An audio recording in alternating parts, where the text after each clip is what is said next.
After working with thousands of women, there are two things that we have heard that women really struggle with.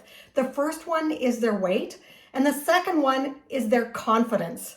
So today we want to talk all about confidence and why you need to be working on building your confidence. Because confidence is beautiful. So stick around because we are going to be talking all about confidence and how you can work on building your confidence. But if you haven't already, please subscribe to this YouTube channel and give us a thumbs up, give us a like, and give us a comment for sure. That will give us some confidence. Anyways, today we really just wanted to share some stories about why it's important as women of faith that we are working on confidence. Because, you know, we were actually watching back one of our old YouTube videos that we did about confidence. And one thing that we said really resonated with both of us. And so it prompted us to make this video again. And that is that when we lack confidence and when we don't have the confidence to go out and do the things that we want to do, when we don't have confidence to use the gifts that God's given us, we are robbing ourselves of joy and of joyful experiences. And we are robbing other people of experiencing the gifts that God has given us, because we were each created uniquely with special gifts that the world needs, that other people need. That's right. God gave you specific talents and skills so that you could bless others, so that you could go out with confidence because he gave you those gifts and they're specific to you. So we need to find the confidence within us to actually use them. Exactly. But we're going to give you some stories, some real life stories about ourselves. And I'm going to start with this first story. I went to a conference, it's a long time ago. I'm not going to date myself by saying how many years ago, but it was with Liz Curtis Higgs. Now you might not never heard of her, but she is a wonderful international speaker, and she talks all about her weight. Okay, so for one, it's really hard to talk about your weight when you are overweight and you're in front of crowds. Like, she speaks to thousands. So she had to find the confidence within her because she was still using the gifts God had given her to use. But she shares this story, and I've told Casey, and we've talked about it many times, but she wanted to go swimming with her children, but she didn't have the confidence to get in the pool because she was overweight. So if you're struggling with your weight, this is a good story. Mm-hmm. You know, she didn't want to miss out on having the fun with her children. And there's so many things when we're overweight that we miss out on because we don't have the confidence to move forward. But I want to say it's less about the weight and it's more about the confidence in those situations, because it is. She can get in a bathing suit just as easily as the next person, but it's the confidence piece that keeps us stuck. That's right. So she had to find the confidence and she had to step out of her comfort zone to get into a bathing suit. So she said she shopped for bathing suits, didn't find one. She finally found one online, ordered it, and she describes herself as, you know, as getting into this bathing suit, and it's hilarious. But besides that, she said when she finally went into the pool, when she actually had the confidence to put the bathing suit on and get into the pool, no matter what her weight was and her size, she had such a good time with her children, and she recognized and realized that she could not rob herself from that joy any longer. Mm-hmm. And her children from experiencing that with their mom. That's right. And, you know, it sounds so simple when you listen to somebody else's story like that. But think about your life. And, you know, we think about our lives. What are we not doing because we're lacking the confidence to go do it? So ask yourself that question. Right. What am I not doing right now in my life that either you want to, maybe that you feel called to do, that you're not doing because you just don't have the confidence to get up and do it? And maybe it's as simple as you don't have the confidence to phone a friend and encourage them today. Mm-hmm. That's how simplistic this can be. It can be taking the next step to step out of your comfort zone, to start building and working on the skills to have the confidence. Now, we often make excuses for why we don't want to do it. And we don't think about it as lacking confidence, right? But that example of calling a friend to encourage them, it's because we're lacking the confidence for some reason to do it. But we'll say things like, oh, they're probably busy, or, oh, she doesn't need that right now. Or we make these excuses to justify why we won't do it. But ultimately, most of the time, it comes back to a lack of confidence or a lack of self-esteem to actually go do it. Yeah, like you might think, oh, that person is like, she's higher, she's above me. Yeah, she's got confidence. She doesn't need that from me. That's right. But it's not like that. They do need your support. And so it's our own struggle. And I'm going to say it's a fear. It's a fear of stepping out of your comfort zone. Mm-hmm. And we have those fears too. We all do. But that's why we have to learn how to do it anyway. We have to take the next step anyway. Exactly. If we don't, it's like we said, we are missing out on the joy of going out and doing what we're called to do. And we're robbing other people of experiencing the gifts that God's given us. And so this story that I have, it's not that long ago that I was grocery shopping with my oldest daughter. She's 4 years old, at Costco. And we were just walking through the aisles as I was getting what I needed, and she was sitting in the shopping cart. And as I walked down this one aisle, it was actually a very quiet day at Costco, which is unusual. And I was the only shopper walking down this aisle. There were 2 employees at the end of the aisle, both working on restocking. One was probably in his early 30s, and the other was probably in his 50s somewhere. So an older gentleman and a younger gentleman. Kind of like us. Yeah. And I couldn't help but overhear what they were saying because I was right there getting my things and they were having a conversation. And the older man asked the younger one, whose name was Colin. And so the older man asks Colin, "So how you doing, buddy?" And he almost couldn't answer because he was holding back tears. And he started to talk about all of these experiences that he was going through in his life, how his dad had just passed away a week earlier, and then a whole bunch of other things had happened in his home life, and his wife had kicked him out, and now he wasn't going to see his children. And by now he was in tears. And it was, my heart just broke as I listened to this. He was this big, tall, burly guy. And you weren't eavesdropping. No, I was just walking down the aisle. And I kept walking, not really knowing what to do. And clearly the older man didn't know what to do either, because he kind of, what do you do, right? What can you say to somebody in a circumstance like that? So I went around the corner and walked by them. And I really felt like I needed to turn around and go ask Colin if I could pray for him. Well, that's a very awkward thing to go do in the middle of Costco to somebody you don't know about about a conversation that I overheard and was not even supposed to be part of. And not to say a woman and a man. Yeah. And with my little 4-year-old who is quite shy. And so I started disagreeing with God. And I was like, nope, I'm just hearing voices in my head. I don't need to go do that. He's probably fine. La, la, la, la, la. He doesn't really need that. What if he thinks that's awkward? What if he doesn't want me to pray for him? I made all these excuses. And I don't know if you've ever done this, but I kind of started bargaining with God about it, right? I kept walking, kept shopping, and the whole time I was like, I need to go do that. I need to go do that. But I did not want to go do it because that requires a lot of confidence to go do that, to walk up to somebody and ask them in the middle of Costco if you can pray for them. No kidding.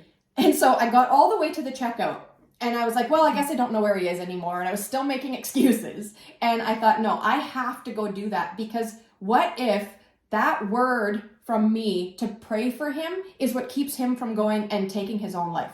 What if that prayer is what gets him into the doors of a church? And who am I to say, I'm not going to do that when God's asking me to go do it, whether or not I had the confidence? So again, I started bargaining with God and I was like, I'm going to turn around, but you better bring him right to my shopping cart. So sure enough, I turned around, started walking, and if you know anything about the layouts of Costco, I ended up in the produce section, which is usually the busiest section of a Costco, right? And there he was. And so by now, there's so many people around, and I'm going, God, how do I even start this conversation? I didn't know how to do it. I didn't really know how to step out in the confidence to go do that, but I just did it. I just walked up to him and I said, Colin, I overheard your conversation as I walked by, and I just wanted to say that I'm really sorry for all of the things that are happening in your life. Can I pray for you? And he said yes, and he started to cry. And it still brings tears to my eyes because I've never seen him again since. But I know that obedience to be confident enough to go do something difficult made a difference in his life. Whatever it was, I will never know, or I might never know. And I'm going to say as well, you brought joy to him in the moment. Whether he had tears didn't matter. He knew that somebody cared. Yeah. And so confidence is so important.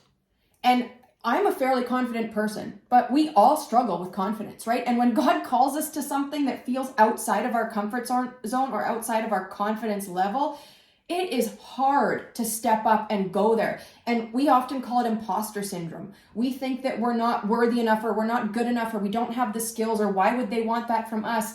But when there's a saying that goes something like, God doesn't call the equipped, he equips the called. That's right. And so, like, he will give you what you need, but we have to be willing to step out in confidence. And you might say, well, I'm not smart enough. I don't have the right words. But when you do it with confidence, knowing that God is with you and he's called you to do it, God gives you the specific words. He gives you everything you need. And there's a verse that talks about, he gives us everything we need. Not some things, not a few things. He gives everything we need. So he's going to give you the confidence and the words and the joy that comes with obedience. In fact, the Bible says, being confident of this, that he who began a good work in you will bring it to completion until the day of Christ Jesus. We got to be confident in that. That's right. And so whether it feels silly or not, right? Because it feels pretty silly to walk up to a random man in Costco and ask him if you can pray for him. That feels pretty silly. That's right. And I'm sure every one of you watching would think, oh, I'd be arguing with God too, because I know I would be,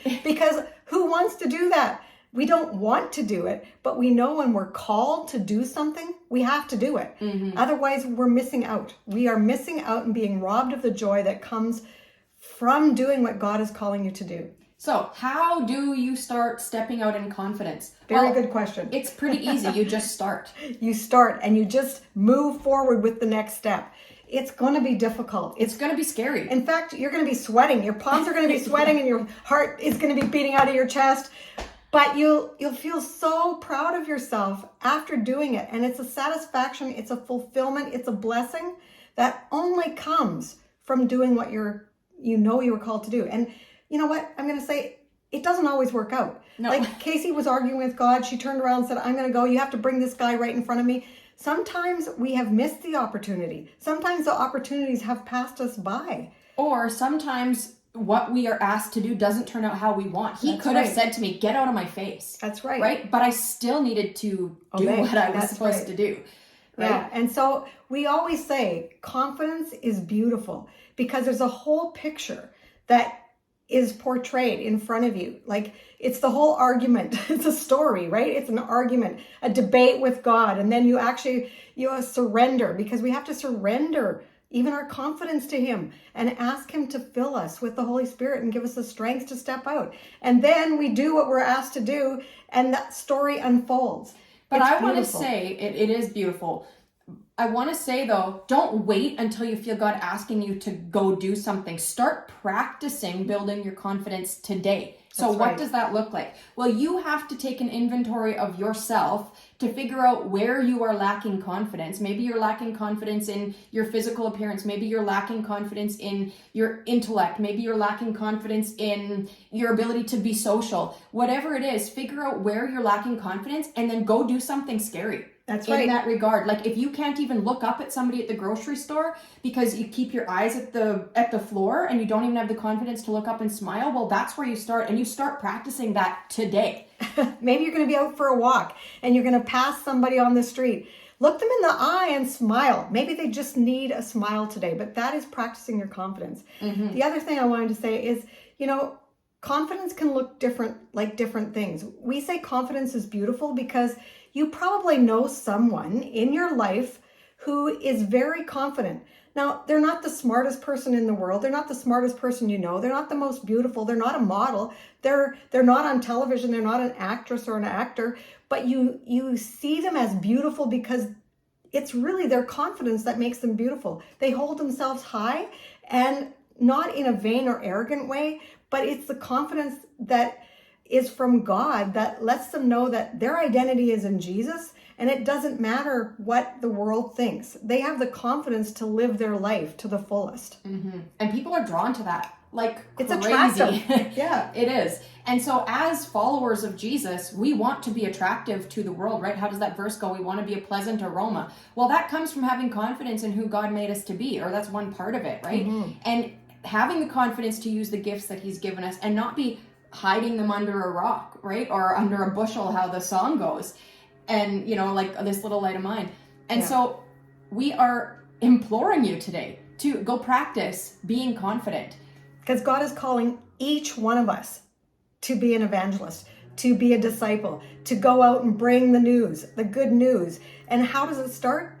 By a smile. Mm-hmm. And so if you don't know where to start, pray and ask God to show you, where do I start with this? And let's not mess up the opportunities that God brings to us. Mm-hmm. And like because I've definitely done lots of those too. I have too. And I'm sure you can relate. But right now, today, we can start. We can seize the day. We can seize the opportunity and just go and step out of our comfort zone. I don't know. Give someone a compliment today. Yeah. And so, if you want more information about how to be more confident in the person that God has created you to be, we have a free workshop called the Revive Workshop, and it's all about getting healthy in our mind, body, and soul so that we can go out with confidence and use the gifts that God has given us. We're going to put the link below in the description. You can go ahead and register. It's a 3-day workshop where there's a video for you each of those 3 days, and you're going to learn something about yourself. And it's free. Yeah. So we'd invite you to go check that out. And whether we're talking about confidence or health in our mind or our body or our soul, we always like to end with this. Until next time, treat your body like a temple, not a trash can.